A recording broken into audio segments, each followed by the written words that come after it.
ሰላም ጤና ይስጥልን ውድ የጋት ሚዲያ ቤተሰቦች እንደያላችሁበት ሀገር የሰዓት አቆጣጠር እንደምን አላችሁ እንደምን ቆያችሁ ኢትዮጵያ ውስጥ ናችሁ ይህን ፕሮግራም ለምትከታተሉ እንደምን ዋላችሁ ማለት ፈልጋለሁ። ህዳር 6 2018 በኢትዮጵያ የዘመን አቆጣጠር የዕለተ ቅዳሜ የጋት ውሎ አጫጭር መረጃዎችን ከዚህ እንደሚከተለው ወደ እናንተ አደርሳለሁ። ላይክ አድርጉ፣ ሸር አድርጉ፣ ሀሳብ አስተያየታችሁን አካፍሉ፣ የጋት ሚዲያ ሜምበር ሁኑ፣ ጋት ሚዲያን በሱፐር ታንክስ ደግፉ። እየደገፋችሁ ስላላችሁ ከምንም በላይ የጋት ሚዲያ ሜምበር ሁናችሁ እየተከታተላችሁ ሀሳብ አስተያየት እየሰጣችሁ ስላለ እጅግ የከበረ ምስጋና ይድረሳችሁ። በመጀመሪያው አጫጭር መረጃ እንግዲህ የፌዴሪ ጠቅላይ ሚኒስትር ክቡር ዶክተር አብይ አህመድ ዛሬ ወሎ ገብተዋል። በጠዋቱ ፕሮግራም ከከሚሴ ከተማና ከአካባቢው ህዝብ ጋራ ሰፊ ውይይት አድርገዋል። የከተማው ነዋሪ በነጭስ ወጥቶ ደማቅ አቀባበል አድርጎላቸዋል። የጠዋት ፕሮግራማቸውን የከሚሴን አጠናቀው ኮምቦልቻ እንግዲህ ኮምቦልቻ በምስራቅ በአማራ በኩል የምስራቅ የኢንዱስትሪ ማዕከል ነች። በተለይ ወደፊት ኮምቦልቻ የአሰብ ወደብን ኢትዮጵያ መጠቀም በምትጀምርበት ሰዓት ሰፊ የሆነ የኢኮኖሚ ለውጥ እንደምታመጣ ነው የሚጠበቀው። ከደሴ እና ኮምቦልቻ ያለውን ይህን ያረጎ መንገድ ከዛ ባለፈ ደግሞ የአካባቢው አመራር ጠንካራ ሆኖ በደንብ መስራት ከቻለ የዋሻ መንገዱ ቢሰራ ሁለቱ ከተሞችን በጋራ የሚያገናኝ ኢኮኖሚ ውህደታቸውን የበለጠ የሚያፋጥን ነው። እንደምታውቁት በአብዛኛው ብዙ ሰው ኮምቦልቻ እየኖረ ደሴ ስራ የሚሰራበት፣ አንዳንዱም ደግሞ ከደሴ ኮምቦልቻ፣ እነዚህ ሁለቱ ትልልቅ ከተሞች ናቸው ደሴና ኮምቦልቻ። የኮሪደር ልማት በኮምቦልቻ ያለውን የኢንዱስትሪዎችን አፈጻጸም የሚነሱ ጥያቄዎችንም ለመፍታት እንዲሁም ደግሞ የሐይቅ ያለውንም ልማት እንደሚጎበኙ ነው የሚጠበቀው። አስቀድመው ባህር ዳር፣ ጎንደር፣ ጎርጎራ ነበሩ። የዞሩ አፈጻጸም እያዩ ነው። ይሄ በጣም ሊበረታታ የሚገባው ከኦፊስ ሪፖርት ባለፈ ይሄ ቁጭ ብሎ ሪፖርት ከመቀበል ባለፈ የመስክ ሪፖርት እያዩ ከህብረተሰቡ ጋር መነጋገሩም በጣም መልካም ነው የሚሆነው። ይሄ እንግዲህ ተጨማሪ መረጃዎችን ኦፍኮርስ በዕለታዊ በምሽት ፕሮግራም ወደ እናንተ ማድረሳችሁ ነው የሚሆነው።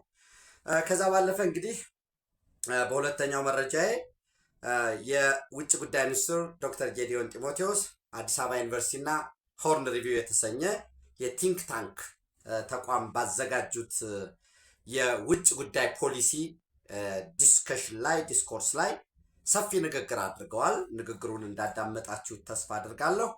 በዚህ ንግግራቸው የኢትዮጵያ ትዕግስት ገደብ እንዳለው አስረግጠው ተናግረዋል። ከዛ ባለፈ ኢትዮጵያ ተዘግቶባት መኖር እንደማትችል ከጦርነት በመለስ ያሉ አማራጮችን አሟጦ በመጠቀም በጋራ ቀጠናዊ የኢኮኖሚ ውህደት፣ ቀጠናዊ አንድነት ለማምጣት እየተሰራ መሆኑን አስቀምጠዋል። የኢትዮ ኤርትራን ግንኙነት በተመለከተ ሳንካ የፈጠሩ ችግር የፈጠሩ 5 ነጥቦች በሚል አስቀምጠዋል።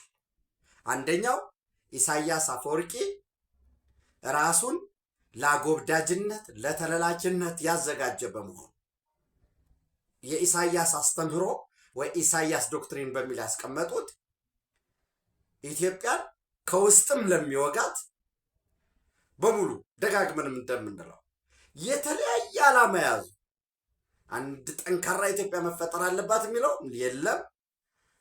ኦሮሞ የሚባል ሀገር፣ ኦሮሚያ የሚባል ሀገር፣ ጉምዝ የሚባል ሀገር፣ አማራ የሚባል ሀገር፣ ትግራይ የሚባል ሀገር ደምህትን ሲረዱ ስለነበረ አዲሃንን ይረዱ ነበር። አርበኞች ግንቦት ሰባትን፣ የጋምቤላ ህዝቦች ንቅናቄን ምን በሙሉ እታጠቃለህ አለ። ለመታጠቅ ፍላጎት ያለው የአገር ውስጥ ግጭት የሚቀፈቅፈውን ሁሉ የማሰማራት ከዛ ባለፈ በጂኦ ስትራቴጂ ወይንም በአጠቃላይ በጂኦ ፖለቲክሱ ላይ ከኢትዮጵያ ተቃራኒ ፍላጎት ያላቸው በጊዜያዊ በዘለቄታም ግብፅን የመሰለ ደግሞ ያሉትን በሙሉ ለመለላክ ለመጋለብ ዝግጁ መሆን ገና ሲጀመር ኤርትራ የሚባለው አገር የተፈጠረው የኤርትራ ህዝብ ጭቆና እንገፈገፈው፣ ባህሉ ታሪኩ ተበረዘ በሚል አለ። ኢትዮጵያን የቀይ ባህር መስመር እንዴት እንዝጋባት በሚል የተፈጠረ ነው። ስለዚህ ማለት የአንድ ሀገር ነፃነት ኢንስትሩሜንታል ቫሊዩ ነፃ ማድረግ ሊሆን ይችላል።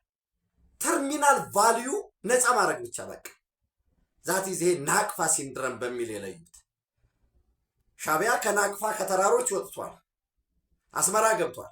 የሚያስበው ግን እዛው ናቅፋ በነበረበት የሚያስበው ጠመንጃ መሸጥ ነው። የሚያስበው ግጭት መፍጠር ነው። ከሁሉም ጎረቤቶች ሀገር ተዋግቷል፣ ተታኩሷል። ምናልባት ከሱዳን ጋር ፌስ ቱ ፌስ የሆነ ውጊያ አላካሄዱም። እስቲል ግን ዛሬ አሁንም ከሰላይኔ ነው ይላል። ከሰላይኔ ነው የሚልበት የራሱ ደግሞ የተቀመጠ ምክንያት አለ። እስከ ፖርት ሱዳን የሚረዝም ጥያቄ አለው። ያደራጃል፣ ኮንጎ ላይ መሳሪያ ይሸጣል፣ ሶማሊያ ላይ አይኤስአይኤስ አሸባሪዎችን ሲረዳ እጅ ከፈንጅ ይዞታል። የተባበሩት መንግስታት የጸጥታው ካውንስል ማዕቀብ የተጣለበት በዛ ነው። የትም ቦታ ደቡብ ሱዳንም ይሁን የትም ቦታ ግጭት ካለ ለመለላክ በህገ ወጥነት በሂውማን ትራፊኪንግ የከበረ ድርጅት ነው። እሱን አስቀምጠዋል። የመጀመሪያው እንግዲህ እሱን አስቀምጠዋል። ኤርትራ መንግስት ቢሆንም መንግስትነትን አያሟላም ሻዕቢያ። አንድ መንግስት ለይስሙላም ይሁን አምኖበትም ይሁን በኤሊት ስትራክቸሩ አገር ስለማልማት፣ የዜጎችን ኑሮ ስለማሻሻል፣ መሰረተ ልማት ስለመገንባት፣ ላይቭሊሁድን ስለማሻሻል ይሰራል። የለም ለኢሳያስ ይሄ የሻዕቢያ መንግስት ወይ የአንድ ሰው መንግስት ለኢሳያስ አፈወርቂ ልማት ማምጣት፣ ግድብ ሰራን፣ የዜጎችን ኑሮ በሚያሻሽል ሁኔታ ላይ እዛ ውስጥ የለበት። መንግስትነት ኤቢሲ ኦፍ ገቨርንመንት ማያውቀውም። አሁን እንግዲህ ህገ መንግስት 1997 ጽፈው ነበረ። ኮንስቲቱሽን ኦፍ ኤሪትሪያ የሚል 1997 የለም፣ አይተገበርም። የራሱ ፍላጎት የራሱን ቅዠት ነው የሚኖረው ማለት ነው። ሰው ኤርትራ ነፃ ሀገር ሁና በተመሳሳይ ጊዜ ደግሞ ራሳቸውን የኢትዮጵያ ጉዳይ ያገባናል ይላል፣ አስተያየት ይሰጣሉ።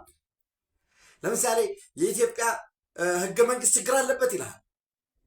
የኢትዮጵያ አወቃቀር ችግር አለበት። ምን አገባው አንድ ሀገር? ወል በሁለትዮሽ ጉዳይ በኢኮኖሚ በንግድ ለመተሳሰር ማሰብ አንድ ነገር።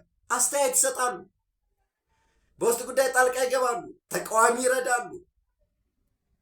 የኢትዮጵያ የጋራችን የኤርትራ የግላችን የሚል መርህ ይዘው በኢትዮ ኤርትራ ጦርነት ቀደም ብሎ በቡና በወርቅ ቡና ላኪ ሆኖ ነበር። የቁም እንስሳት መበዝበዝ በኢትዮጵያ ጉዳይ እንግዲህ አቶ መለስ ዜናዊና ኢሳያስ አፈወርቂ የተጻፉት ደብዳቤ በቅርብ ወጥቶ ያዳመጣቸው ይመስለኛል። ብር እንኳን ሲቀየር ብር በዚህ ጊዜ ቀይሩ፣ በዚህ ጊዜ አትቀየሩ፣ መለስ አማክሮ ነው። በዚህ ጊዜ ካልቀየር ይህ ሚስጥር መሆኑ ቀርቶ እየተሰማ ነው ይላል። ሰው ምንድነው ሉዓላዊነትን ሉዓላዊ ነን ይላሉ። በኢትዮጵያ ውስጥ ጉዳይ ደግሞ ይገባሉ። የኢትዮጵያ የጋራችን ኤርትራ የግላችን የሚል መንግስትነትን ሶቨርኒቲን የማያውቁ ናቸው።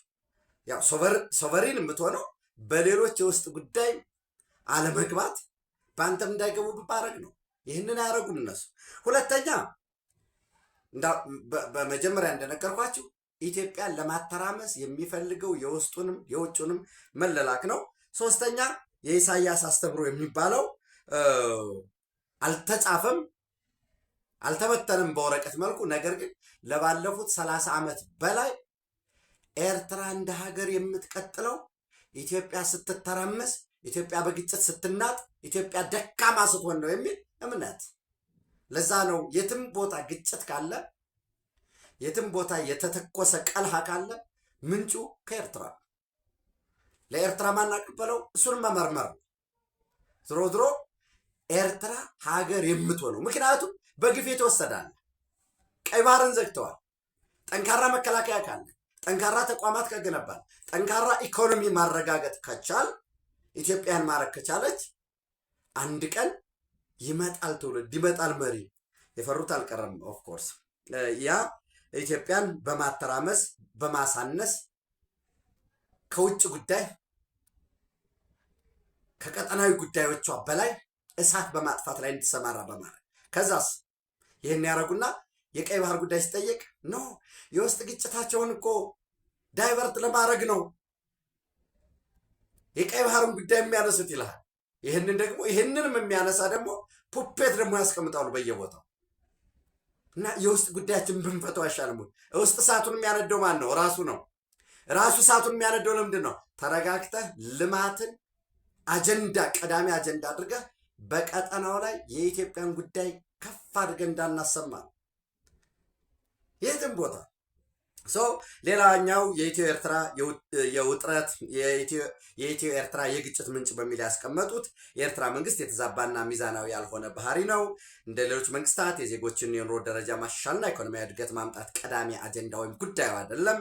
የመንግስት አጠቃላይ ትኩረት ዋርን ጦርነትን መጠንሰስ፣ ጦርነትን መጥመቅ፣ ጦርነትን ማስፋፋት ነው። የኤርትራ መንግስት ሁነኛ አይነተኛ መገለጫው ጦረኛ መንግስት ነው ማለት ነው። የዜጎችን ኢኮኖሚያዊና ማህበራዊ ደህንነት የማረጋገጥ ሸክም ስለሌለበት ሙሉ ጉልበቱን ሙሉ ጊዜውን በክልላዊ ሽኩቻና ጀብደኝነት ላይ ለመዋል ነፃነት አግኝቷል። የመምህራን ደሞዝ ጭማሪ፣ የዜጎች የቤት አቅርቦት፣ የዜጎች የኑሮ ውድነት፣ የመንገድ ይሰራልኝ ጥያቄ፣ የመብራት ይቅረብልን፣ የኔትወርክ ጥራት እንደዚህ ይዘርጋልን፣ ኑሮ እንደዚህ ተወደደብን።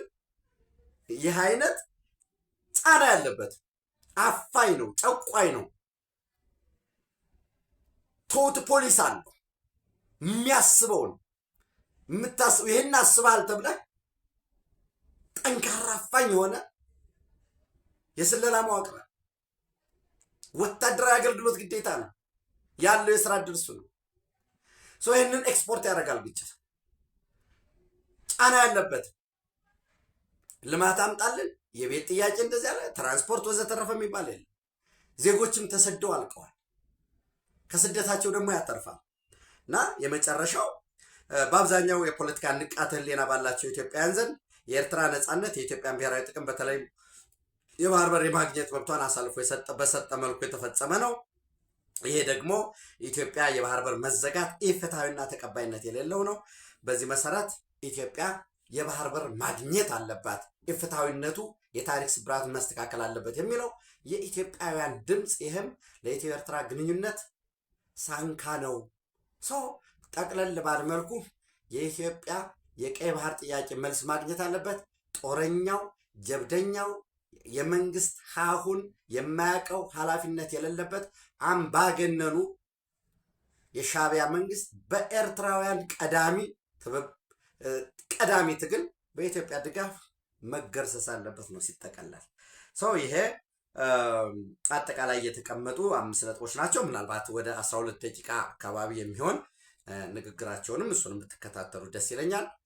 ከጋች ሚዲያ ከዚህ ባለፈ ዩቲዩብ ላይ ከመከታተል ባለፈ ፌስቡክ ላይም እሱን አጋራቸዋለሁ። የዶክተር ጌዲዮን ጢሞቴዎስ ንግግርን ብታዳምጡት መልካም ነው የሚላለኝ። ሌላው ምናልባት ክቡር የፌዴሪ ጠቅላይ ሚኒስትር ዶክተር አብይ አህመድ ወደ 200 ሚሊዮን የኢትዮጵያ ብር በመመደብ በጅማና በአካባቢው 120 አካባቢ የሚሆን የቡና መጋዘን እንዲሰራ ቀጥታ ትዕዛዝም እንዲሁም ክትትል እያደረጉ መሆኑን የብር ሜትሪክስ አስነብቧል። ትናንት ባወጣው እትም ማለት ነው። ምንድን ነው የሚለው? ፕራይም ሚኒስተር ላውንች መልቲ ሚሊየን ብር ኮፊ ዌርሃውስ ድራይቭ አክሮስ ኦሮሚያ። Prime Minister Abiy Ahmed has directed the construction of 120 modern coffee warehouse across Jimma and surrounding Orada in Oromia as part of push to strengthen Ethiopia coffee infrastructure and enhance farmer returns. በቡና ደረጃ የኢዩ የሚያቀርባቸው እንትኖች አሉ መሰራት አለበት በሚል ከጥራት አንጻር የሚቀርቡ ጥያቄዎች አሉ። እነዚህንም የሚመልስ ከዛ ባለፈ ደግሞ የቡናው በጥራት በደንብ በትክክል ወደ ገበያ እንዲቀርብ ማድረግ በተለይ ከአያያዝ አንጻር መጋዘን ላይ የሚያጋጥመውን ብክነት ለመቆጠብ የሚረዳ 120 መጋዘኖች እንዲሰሩ ይህንንም ደግሞ ኮንትራቱ አዋርድ ተደርጓል ማለት ነው። ለ3 ሀገር በቀል ተቋራጮች ሉሲድ ኮንስትራክሽን ኮንትራክተር፣ ኢየሩሳሌም ተመስገን ጀነራል ኮንትራክተር እና ሰለሞን በፍቃዱ እና ጓደኞቹ ቢልዲንግ ኮንትራክተርስ። እነዚህ የቀደመ መጋዘን በመገንባት ልምድ ያላቸው በመጀመሪያው ዙር 24 ቀጥሎ በሁለተኛው ዙር 34 እና በመጨረሻው ዙር 56 መጋዘኖች ሆኖ አጠቃላይ የመጀመሪያው ዙር ወደ 100 ሚሊዮን ሁለተኛው ዙር እያለ አጠቃላይ እስከ 400 ሚሊዮን ብር 200 ያልኳችሁ ስህተት ነው። ኤክሲዲንግ 400 ሚሊዮን ብር 400 ሚሊዮን ብር በላይ እንደሚፈጅ ኦፕሬሽንስ አር ኤክስፔክትድ ቱ ኮሜንስ ኢን ዘ አፕካሚንግ ፊዚካል ዩዝ። ይህንንም የኢትዮጵያ ሻይና ቡና ባለስልጣን ዳይሬክተር ጀነራል አዱኛ ደበላ እንደሚከታተሉት በጠቅላይ ሚኒስትሩ ጽህፈት ቤት ሜጋ ፕሮጀክት ውስጥም ክትትል እንደሚደረግለትና ግንባታዎች በ12 ወረዳዎች ጅማ፣ ማና፣ ሊሙ፣ ኮሳ፣ ያዩ፣ ሁርሙ፣ ቤንሳ፣ ዳሌ፣ በርበር፣ ነንሴቦ፣ ከርቻ፣ አዶላ፣ ረዲ፣ ይርጋ ጨፌ፣ ኮቸሬ በእነዚህ እንደሚገነባ ይሄም አስቀድሜ ያልኳቸው የኢሮፒያን ኮሚሽን የሚነሱ ጥያቄዎች አሉ። ዘ ኢኒሺየቲቭ ኦልሶ አድረስ concerns raised by the European Commission regarding production standards and will enable farmers to obtain higher prices for their output። ይህን የሚያስገኝ ይሆናል። ሌላው እንግዲህ የአፍሪካ ህብረት ኮሚሽን የአፍሪካ ህብረት ኮሚሽነር ለኢትዮጵያ ኩፕ 32 እንድታስተናግድ መመረጧ ለኢትዮጵያና ለአፍሪካውያን ትልቅ ትርጉም አለው ብለዋል። ከ50 በላይ አገራት መሪዎች የሚገኙበት 50 ሺህ ፕላስ የሚሆን ተሳታፊ የሚገኝበት ይሄ 50 ሺህ ሰው የ50 ሀገራት መሪዎችን 50 ሺህ ሰው መጋበዝ አዲስ አበባ አፍሪካ ላይ መጋበዝ የአፍሪካን ኢሜጅ የሚቀይር ነው። የሚዲያ ሰዎች፣ ፖለቲከኞች፣ ተመራማሪዎች፣ ፖሊሲ ሜከርስ፣ አካዳሚሻንስ ነው የሚገኙት። የሴኪሪቲ ባለሙያዎች እነኚህ ከዚህ ውስጥ በትንሹ 1000 ጋዜጠኛ ይመጣል ብንል የአዲስ አበባን ኢሜጅ የአፍሪካን ኢሜጅ የሚቀይር ነው። ከቱሪዝም የሚገኘው ከገንዘቡ ባለፈ ሰው ይሄ ለአፍሪካም ለኢትዮጵያም እጅግ የሚያኮራ ድል ነው። ኢትዮጵያ በመመረጧ የአፍሪካ ህብረት ኮሚሽን ደስታ እንደተሰማው ሊቀመንበር መሐመድ አሊ ዩሱፍ እንኳን ደስ አላችሁ መግለጫ አውጥተዋል። ይህን እንደቀላል ባናየው እኔ በጣም ያው ደጋግሜ ብያቸዋለሁ። የአረንጓዴ አሻራ የወንዝ ዳር ፕሮጀክቶች በተለይ የአካባቢ መራቆትን ለመከላከል የበረሃማነትን መስፋፋትን ለመግታት የከተሞች የኮሪደር ልማትን በራሱ ድርሻ ነው። ለምሳሌ የአዲስ አበባ ከተማ መስተዳድር 70-30 ለማድረግ ነው እየሰራ ያለው። ከአጠቃላይ የከተማዋ ስፋት ውስጥ 30% ወደ አረንጓዴ ስፍራ እንዲቀየር በዚህ ረገድ የአፍሪካ ህብረት ዋና መቀመጫ የዓለም የዲፕሎማሲ መናኸሪያ የሆነችው አዲስ አበባ ጉባኤውን እንድታስተናግድ መመረጧ በዓለም አቀፍ ትብብር ያላትን ማዕከላዊ ሚና የበለጠ የሚያጎላ የሚያሳድግ ነው ሲሉ ነው የገለጹት። ኮሚሽኑ ከኢትዮጵያ ከተባበሩት መንግስታት ድርጅት የአየር ንብረት ለውጥ ማዕቀፍ እና አጋሮች ጋር በመሆን ኩፕ 32 ሁሉን አካታችና ውጤታማ በማድረግ የአፍሪካን የአየር ንብረት የቅድሚያ ትኩረቶች የበለጠ ለማራመድ እና ዓለም አቀፍ አጋርነት ለማጠናከር በቅርበት እንደሚሰራ ከምንም በላይ ደግሞ የአዲስ አበባን የኮንፈረንስ ቱሪዝም ተመራጭነት የአፍሪካን የወደፊት ጣፈንታ በተለይ ምስሉን ገጽታ የሚቀይር ነው በሚል ያብራሩት አለ። እንግዲህ በቤለም ብራዚል እየተካሄደ የሚገኘው 32ኛ የተባበሩት መንግስታት ድርጅት የአየር ንብረት ጉባኤ ወይም ኮፕ 30 ኢትዮጵያ እንደ ኤሮፓያን አቆጣጠር በ2027 የሚከናወነውን ኮፕ 32 እንድታስተናግድ መምረጡ የሚታወስ ነው። ደስታቸውን ክቡር ጠቅላይ ሚኒስትር ዶክተር አብይ አህመድ ገልጸዋል። በነገራችን ላይ ለኢትዮጵያ የአፍሪካ ሀገራት ተደራዳሪዎች ቡድን ሙሉ ድምፅ ነው የሰጣት። ከናይጄሪያ ጋር ብርቱ ፉክክር ነበረ። ይሄ ቀላል ነገር አይደለም። ሌሎች ተጨማሪ የቀጠናውን መረጃዎችን ይዤ ወደ እናንተ መለሳለሁኝ። በጋት ዕለታዊ ምሽት ላይ እንገናኛለን። ኢትዮጵያ በክብር ለዘላለም ትኑር።